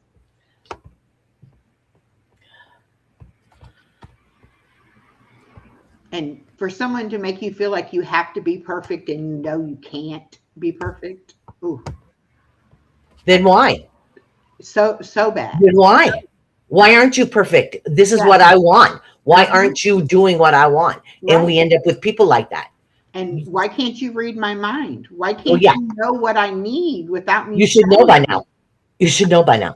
You know, There's a so good line. You should so know by many now. things that Uh-huh. I told my Right. daughter, first of all, don't expect everyone to be raised the way that you're raised. Don't expect everyone to know what you know. Hmm. Don't expect people to think about things the same way you think about things, Right. you know. And don't ever think somebody is going to care about you equivalent to how much you care about them. Yeah. You just care about them however much you want to care about them. But it shouldn't be, on how much they care about you in return. And it's like those things were hard for me to learn, but it's like I always thought everybody was just like me, you Right. know? I never knew because on the outside, I had the perfect childhood. I lived the white picket fence life. Nobody would have ever known. That's why I Mhm. say behind closed doors, things happen. Oh yeah. Nobody knows what goes on behind closed We doors. don't know. Mm-mm. A No. tendency to I can even say that word, prioritize others' needs, often as a result of fawning as a trauma response to secure approval. People Yeah. pleasing. So Bad, bad, people bad. pleasing. So you'll fawn over them. You'll do extra stuff. You'll do extra, Mhm. anything for their approval, for Yep. their happiness. Because that's what you were looking for is approval. And even to your own detriment. Oh yeah. Most of You the wear time, yourself your out, own you'll hurt yourself. detriment. As you were saying, you didn't go to the doctor. I don't have time. Yep. That was your thing. I don't have time. Yeah. Mm-hmm. Hmm. Yep. And I don't want to make them upset. I don't want to No. cause them any grief. I don't want to, yeah. I've never been good at fawn. Oh, okay. Oh, okay. Difficulty setting Oh, boundaries. I was good at it. I still am. Feeling guilty or anxious when saying no or setting limits stemming from a need to avoid conflict. Yeah. That trying to keep the other shoe from falling, Right. It's like everything seems good, but one little thing pushes it over the edge where it's no Well, longer. and you'd rather just not say no than have a fight about it. Just give in and just do it. It's Yeah. so much easier than having a discussion about it. Yeah. You never been good at fawning? Oh yeah. I can teach you some lessons. Somebody told me the other day that their husband doesn't put the dishes away where they belong, Okay. but at least he puts them away. He used to Okay, that's what wash, I'm saying. he used to wash the dishes, but she complained one too many times about how he washed the dishes, and now he doesn't wash the dishes Right. anymore, but he will put the dishes away. Okay. And I was like, well, exactly. When somebody does something that, is taking that work off of you, you can't be overly critical on Right. what they're doing. But see how I was with my husband? I'll just do it myself. You're gonna mess it up. Right. You're not gonna do it my way. Right. Let me just do it. Uh-huh. Instead of being able to say, do it wrong, do it your way. I can Right. sit back and not have I couldn't do it. It was like if it wasn't done how I wanted it done, I couldn't handle it. Now I'm like, okay, that isn't what I would do, but go right ahead. You got Yeah. this. You know? How Yeah. My philosophy is now, uh, and this has been the last couple of years, just like last 2 or 3 years. And it's like I can sit back and go, you do it however you want to. I'll fix it when you're done. you know, yeah, I'll fix it when you're done. I'll get it back to where I want it. I'll find the utensils that you put away that didn't go there. It's not a big deal. It's not a big deal. It's not life and death. how the inner child affects self-esteem. I think it goes one of two ways. Negative feedback from childhood can manifest as a persistent self critical voice that feels unworthy or incapable. Yes. But I think it can go either way. You can either feel like you can do nothing right, or you can go the other route where you do no wrong. Right. And But people weren't who you do talking no about your mom's wrong, voice till you finally figured out it was her voice? yeah. Yeah. But I I went way too far with it because I took her literally on, Of course um, you did. I mean, when and you hear it every single day of yeah, your life, you yeah. know. And you think that voice is the truth. First of all, you think it's true. Second of all, you think it's your own opinion of yourself. And I had to go back and look at the thought and say, whose voice is this? Do I actually believe that? And do I feel that way? Is that true for me? And then I Yeah. was able to let those messages go because I could prove to myself that wasn't truth. Yeah. But It's all into before the that, unpacking yes, all that stuff. yes, yeah. Inadequacies and self-doubt. A wounded inner child may feel never good enough, often leading to imposter syndrome where successes are overlooked. Again, Okay. wearing that mask. Yeah. Be who they want you to be. Who cares Right. who you really are? Just be who they want you to be. Exactly. And I got so good at it. Yeah. I could read somebody. I could figure out exactly how they needed me to act. Uh-huh. And You know? especially working at Walmart.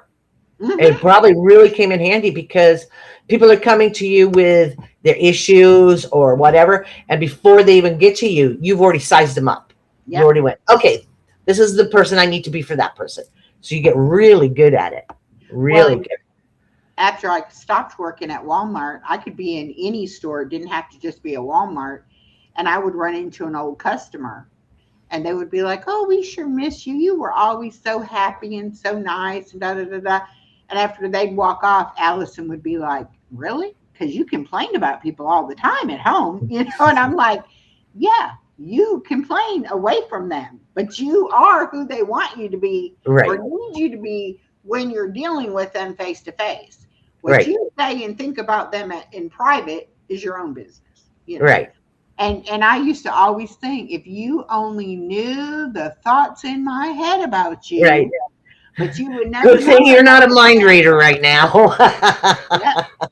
Yeah. But being imposter syndrome, all through your life, it was probably really easy to just slide right in there and just work on it a little, Mhm. build it up a little bit more because you already were doing it in your daily. And I was comfortable Oh yeah, it's easy. being that imposter. I was comfortable. I was uncomfortable being who I really was, Oh yeah. you know. Yeah, I would come home and I didn't know who the heck I was because I was a waitress and they would, you would go table to table and this table wants you to be like this table was going to be like this table. And I had people running hard. And I'm just blah, blah, blah, blah, blah, blah, blah, blah, blah, blah, and I'm running tables and I walk up to this table and I go, my voice goes down, it goes quiet. And I say, "Now, may I help you?" And she goes, "Thank you." And I said, "What?" She goes, "As loud as you were over there, it's really interesting that you came to us and you're nice and quiet and calm." She says, "Thank you. I thought you were going to come at us crazy and I just couldn't handle that." And I went, "See?" I knew as soon as I walked up to their table, they didn't want this. They wanted nice, and even in that busy moment, you can tell. Yeah. Yeah. But it's part of that, when you're raised that way, you just kind of heighten it. You know what I mean? You're just like, okay, it's easy. It's easy. And I think because You if just got to get quicker at it. Huh? you're having to read the situation daily, I mean, and it can change from minute to minute. You get Oh, you're so talking good. posture, you're talking eyes, you're Yeah. talking everything. Yeah. Hey, Risa, welcome in. But yeah, Hi, Debbie. you can I call it reading the room. I mean, Uh-huh. you can figure out real quick what people how they expect you to be. Uh-huh. Fear of abandonment and rejection. Unmet needs for validation in childhood can create Stimulants. intense insecurities in adult relationships and fear of being left, leading to people pleasing. Exactly. Yeah. You'll pick the wrong mate. You'll stay when it's bad. You'll do anything to avoid being alone. Yes. Because alone And is, how many people say that? I don't want to be alone. I'd yeah, rather do that than to be alone. And it seems to happen more as we get older. I don't want to be alone. I don't Yeah. want to be alone. mhm. And it's like it's not And it's not that bad, honey. It's better than the alternative. You know when what I mean? someone mistreats you, if that's what your normal was, it doesn't seem that bad. Yeah. You think, I could stay in this relationship. I would rather be mistreated a little bit than be alone, Right. you know. So now you're sacrificing yourself Yeah. to not be alone. Yeah. A fear of repeating childhood failures or criticism can lead to an obsession with being perfect, equating self-worth entirely with achievement. Yeah. And that's So we have to get our gold star for the day, I had to be a straight A student. I didn't do things I wasn't the best at, you know. Craziness. Yes. Sheer craziness. Emotional dysregulation. An unhealed inner child may cause sudden, intense emotional reactions to minor triggers because the adult is reacting from a place of past hurt. And there we go. Yeah, And exactly. if you don't clear up that past hurt, that's exactly where you go Yeah, whenever anything comes at you. That's your familiar place. That's how you dealt with things, you know. right, And so you have to make that as uncomfortable as not running there right. so that you So many thoughts. don't Yeah. go there, you know. Yeah, and like we said, it can be a minor thing, but it hits that trigger button in your head, in your emotion. You know, Hmm. is she getting tired? Is she Now ready it's for us to be started done? raining. It's actually coming down quite a downpour, and she does not like the Oh, rain. oh, is that what's going Yeah. on? Okay. So that's what it is. She's just letting me know that probably the pressure has changed or the vibration is different. She's Mhm. very sensitive when it comes to stuff like that. That Oh, okay. thunder. She really don't like thunder. All right. These early life circumstances, whether positive or negative, create a blueprint for handling adult life challenges. However, these patterns are not permanent and can be managed through therapy and support systems. Yes, I'm so glad that you said that. It doesn't have to be this way. Don't be afraid to look at it. It's probably not even as bad as you're thinking it's going to be. It could be minor things that as a child you didn't understand and you put it in your brain wrong. And all you got to do is be able to tweak that, you And know? I don't know if I would call it wrong. Put it in your brain wrong. You put it in your brain as a child. Yes. You put it in a brain as a child understanding. Look at it as an adult understanding now. You Yeah. know, that may help a little bit. Look it through adult eyes now. Yeah, because again, I'm only going to talk about parents and babysitters and all this stuff like that. They raised you and did what they did with you with the tools they had. Yep. If they didn't have the tools, they did their best. You know, if they had issues of their own, you know, they they got handed healing and connection. Healing involves recognizing these triggers and nurturing the child within to shift from fear to security, which can lead to increased joy, spontaneity, and creativity. And I am a testament to that. I, I I have knew you'd like that one. learned so much about joy and being spontaneous. I used to plan everything. As Stephanie says, I would plan the weather. And I now know that's impossible. So I just go with the weather now.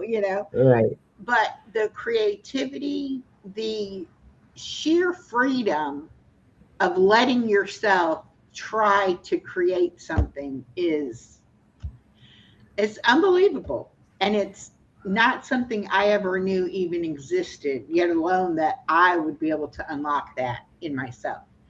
So Um, can you address pizza's thing here? yeah, it's tough to learn how to change when you Number one one, don't know there's a problem and two how to change. Exactly. I have a plan to be spontaneous. Yes, me too. Like if it possibly could work into my plan, I could be spontaneous.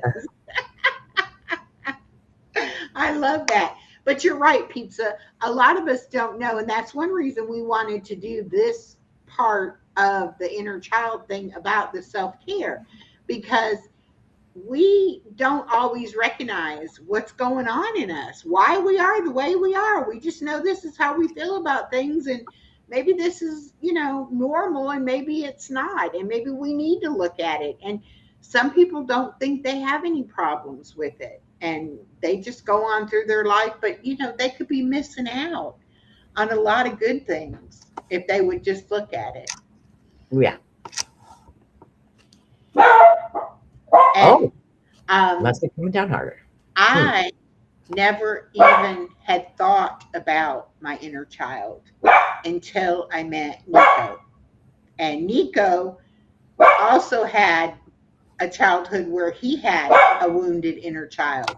And he recognized my inner child immediately. Mm-hmm. Yeah. And that was the first connection I had with someone who could even put it into words that I could start to even try to think about it. Inner child therapy, working with professionals such as through Psycho Plus Plus or others. to validate and heal old, unhealed emotional wounds. It sounds really out there, okay, I'm going to imagine I'm talking to this little child and I'm going to give them the love and validation they didn't get as a child. But believe me, it actually, if you can get to that point, it actually can work. You can Or just give them the chance to use their words. Yeah. Okay, baby, what do you want to say to me? And just start journaling. It took me 2 months to plan my vacation, which was spontaneous. My biggest thing with getting in touch with my inner child was understanding that I had one and understanding that she was not happy. Once I could do that, and then once I could understand it wasn't my fault she wasn't happy, but that until I could make her happy, I wasn't ever going to be happy. Right. So a lot of it's about letting things go. It's not saying what they did or who did it was right or wrong. It's just about making those choices for yourself so you can let it go and get on with living and live the life that you were supposed to have all along. Yeah, and sometimes that inner child just needs a voice. Yeah. Just and everybody wants to be heard. Everybody wants to be heard. So yeah, even that inner voice, that inner child in you. Self-parenting, learning to provide oneself with the validation and care missed in childhood. And to me, that is also how you're going to improve your self-esteem and your self-love and your self-worth, just by acknowledging that because you are valuable, you are loved, just because you exist, for no other reason. Let go as well. Yeah, you have to learn, but you have to be willing to look first. You know what I mean? Yeah. That's the hard Looking part. at it is the first step, but you can't heal if you won't let it go.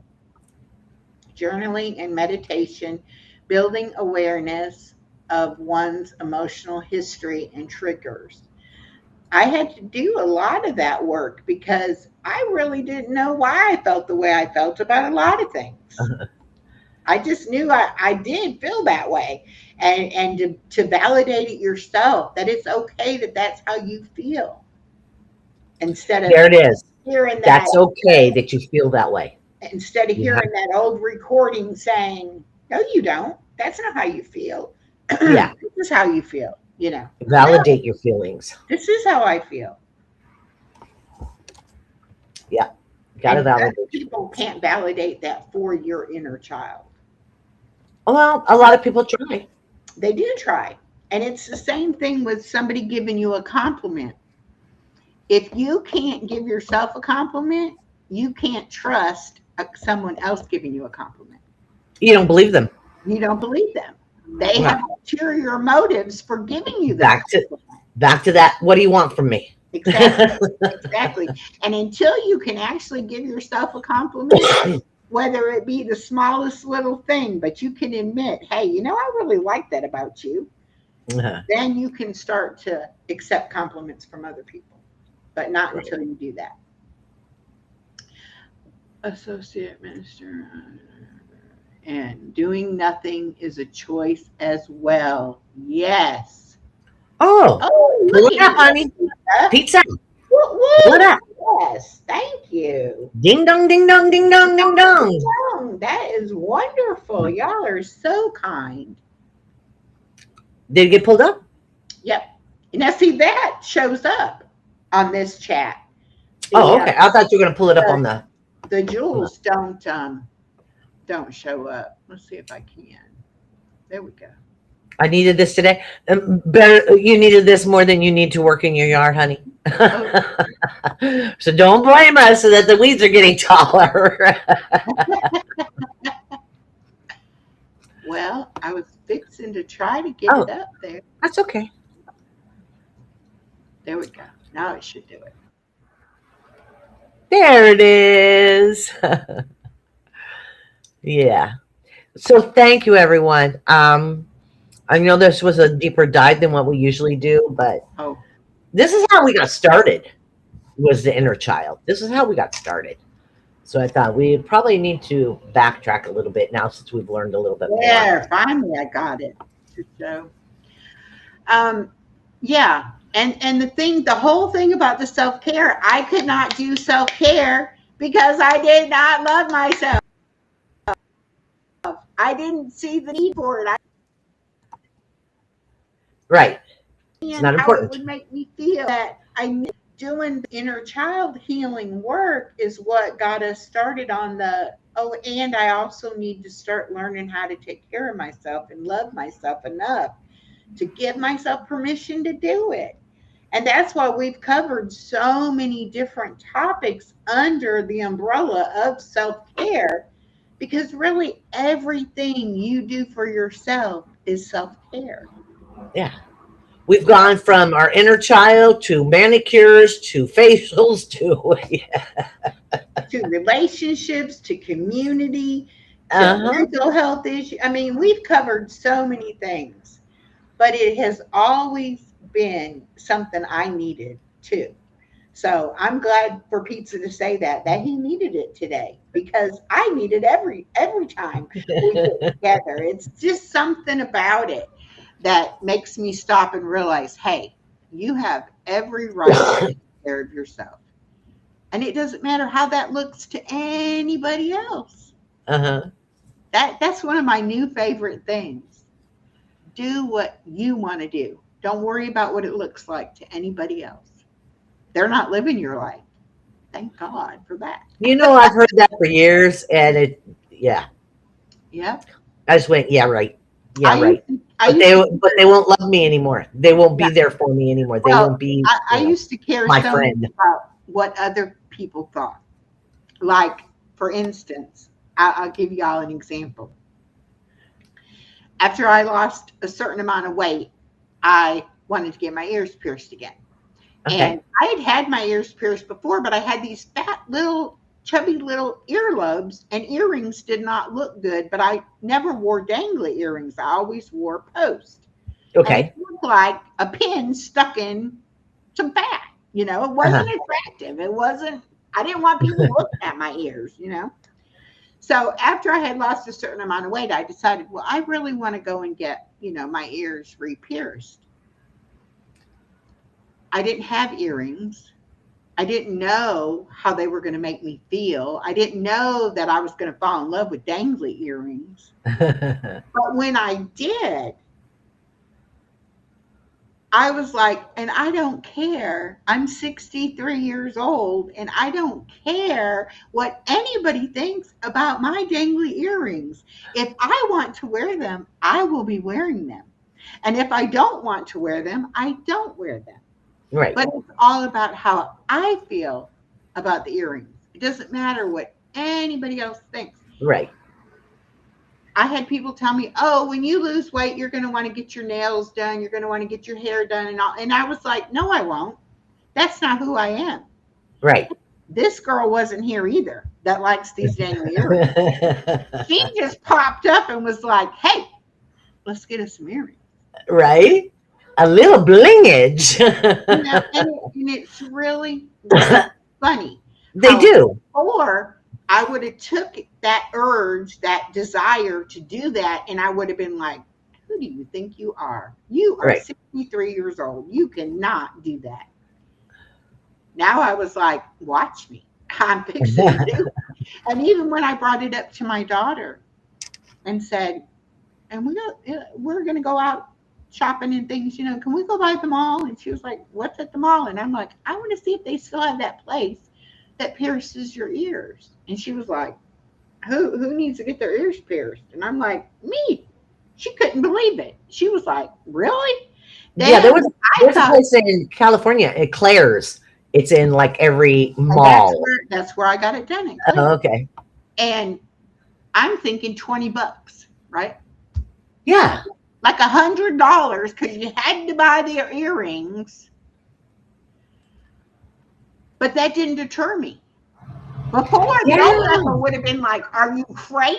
$100? I am not paying that. Man, it must have been a couple of years since I've had mine done. Well, and because now with everybody getting all the piercings, it's become a big business. Well, yeah.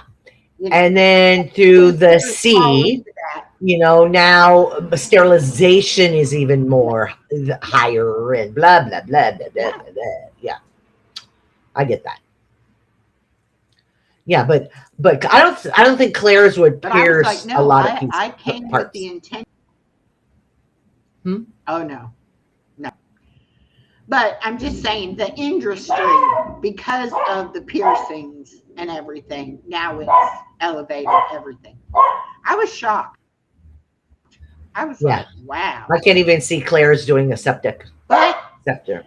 My little grandpa was like,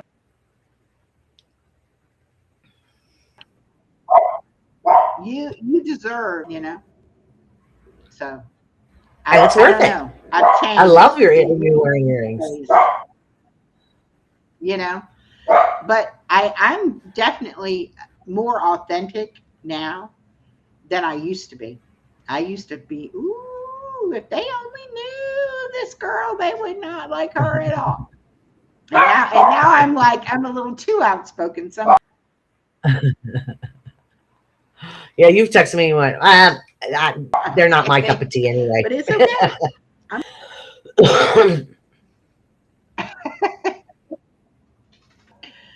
All right, y'all. It is after 4. Do we want to do Rude Ray?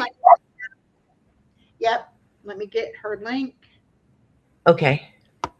Norma is doing bingo as we speak, from what I gather. Yep. So storm is going to pass over here because it is. I don't want anything from you. Yeah, I don't know why I'm glitching here.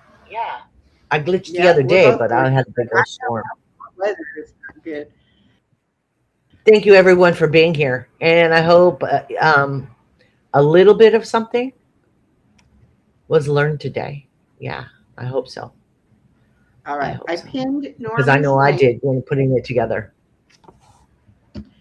So we're going to go over to Norma's and just put room raid in there. You don't have to stay to play bingo, but it's just always fun to do that. Oh yeah, room raids are fun if we can. So, and Stephanie and I'll be back at 7, God willing, unless the storm takes my power. But we'll see. All right, we love y'all so much.